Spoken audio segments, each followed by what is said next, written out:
वालेकुम दोस्तों, अज कोई सानू आर्डर मिले है कुर्सियां का। तो कुर्सियां जड़ियां ना कोई लैके जा रहे हैं स्कूल डिलीवर करने लिए। कोई नाल टेबल हैगियां ने लोहे दी टेबल, तो इन्हां दे विच लसानी की शीट लगी हुई है। यह टेबल हैगियां ने 4x2 दियां, 4x2 टेबल का साइज़ हैगा वे। तो मैं क्या ज़रा वीडियो बना लवां तो अपने दोस्तों के नाल वीडियो में शेयर करा। जिहड़े मुगल फर्नीचर मार्ट तो लोग स्कूल का समान लेंदे ने, स्कूल फर्नीचर लेंदे ने, मैं ज़रा उन्होंने लिए आसानी हो जाएगी, उन्होंने पता लग जाएगा कि मुगल फर्नीचर मार्ट तो लोहे का हर किस्म का समान मिलता है। तो कुछ रेट का भी पता लग जाएगा कि रेट की है।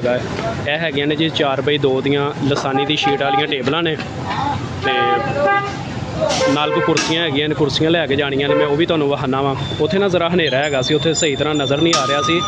यह टेबल बनी पई, इत्थे टेबल का ना साइज़ भी नज़र आ रहा है, 4x2 टेबल का साइज़ है। यह कुर्सी हैगी है छोटी, इनू बच्चा कुर्सी कहते हैं, कुछ लोग इनू मासूम कुर्सी कहते हैं। छोटे बच्चों लिए यह कुर्सी जी ने इस्तेमाल होती है। यह टेबल जी है ना, टेबल का रेट तकरीबन है जी 6,000 रुपया। यह टेबल का रेट है 6,000 रुपया। इनू लसानी की शीट लगी हुई है। तो जोड़ा बंदा लैन लिए आएगा वो ज़रा कोई प्यार मुहब्बत भी हो जाएगा। तो यह जी कुर्सी हैगी ना, कुर्सी बड़ी बेहतरीन किस्म की बनी हुई है। यह देखो जी,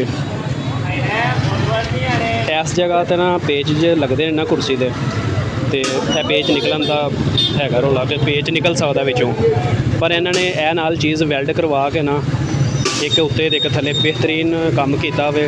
डबल पेच लगा होया वे दोवां साइडों से। तो यह जोड़ा पेच लगा होया है ना, यह शीट उतरेगी नहीं कुर्सी के नाल, यह लाइफ टाइम काम हो गया पक्का। तो जिन्होंने भरावां नूं कुर्सियां की जरूरत हो मुगल फर्नीचर मार्ट से आ सकते हो। मुगल फर्नीचर मार्ट है जी दाता दरबार की बिल्कुल बैक साइड से, दाता दरबार की बिल्कुल बैक साइड से अखां वाले हॉस्पिटल के बिल्कुल सामने मुगल फर्नीचर मार्ट का तुसीं पुछ सकते हो।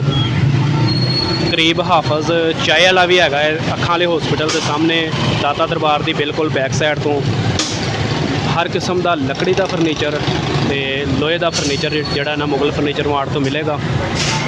यह 4 फुट के लकड़ी के डैक्स लगे हुए हैं, इस तो पिछे 3 फुट के भी लकड़ी के डैक्स लगे हुए हैं। बकाया मैं अगली वीडियो में तुहानूं मज़ीद विजिट करवावांगा लकड़ी की जिहड़ी चेयर हैगियां ने, छोटी चेयर, लार्ज चेयर तो बच्चों वाली छोटी स्मॉल चेयर जिहड़ी हुंदी है।